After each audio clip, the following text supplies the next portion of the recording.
Look at this carving from ancient Mesopotamia. It depicts a humanoid figure, but draped over its back and resting right on top of its head is the hollowed-out skin of an enormous fish.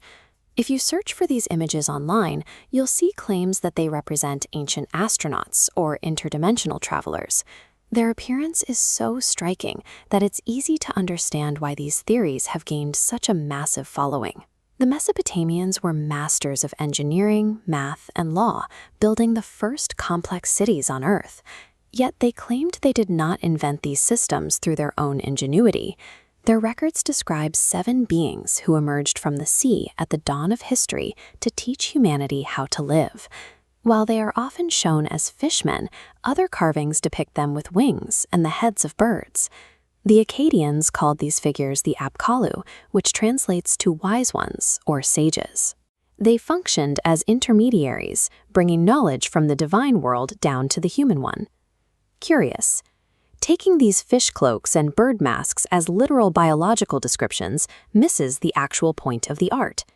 To understand the roots of civilization, we have to read these symbols as a specific ancient language.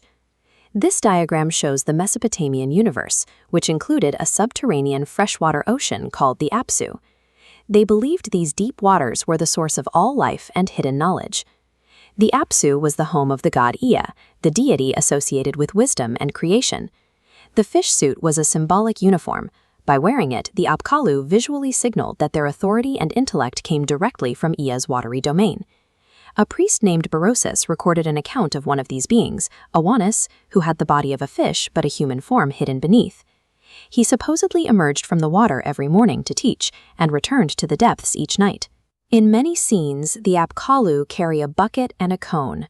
They are shown making a repeated gesture, as if they are sprinkling a substance to purify a space or maintain divine order. The Apkallu didn't just bring tools, they brought structure. They established the specific rituals, the rule of law, and temple systems required for a city to function effectively. For a civilization that relied entirely on river water, depicting their first teachers as fishmen was a logical visual shorthand. It showed that cosmic intelligence was a resource drawn from the deep. The most detailed story involving the sages belongs to Adapa. He was a human priest of Ea in the city of Eridu, recognized as the first of the 7 wise ones. While Adapa was fishing one day, a storm from the south wind overturned his boat. In his anger, he spoke a curse that struck the wind and broke its wing, stopping the breeze from blowing for 7 days.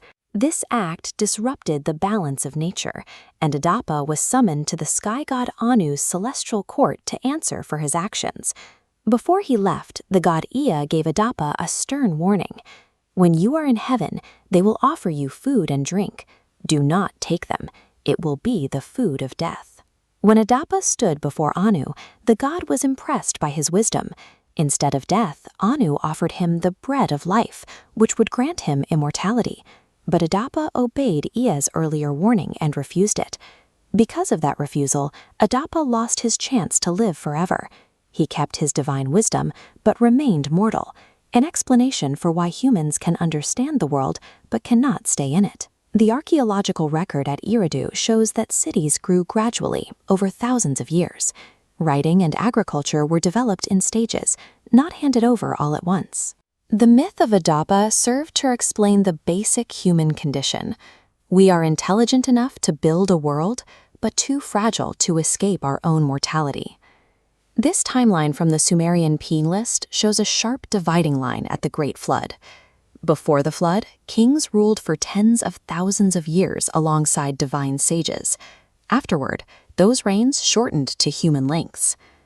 Once the Apkallu were gone, the task of maintaining civilization fell to human scholars. These scribes, or umanu, dedicated themselves to meticulously copying and preserving the ancient records. Even in later centuries, the Apkallu remained protectors. Small figurines of the fishmen were buried beneath palace floors to act as spiritual guardians, warding off the forces of chaos.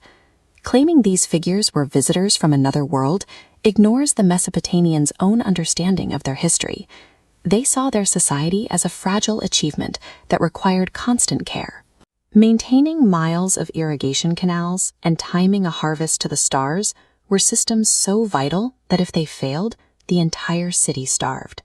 Because the stakes were so high, they believed this knowledge must have arrived fully formed, a divine gift rather than a human invention. These massive walls and complex laws were the only things preventing a return to total disorder. The Apkallu represented the divine structure that made such an existence possible.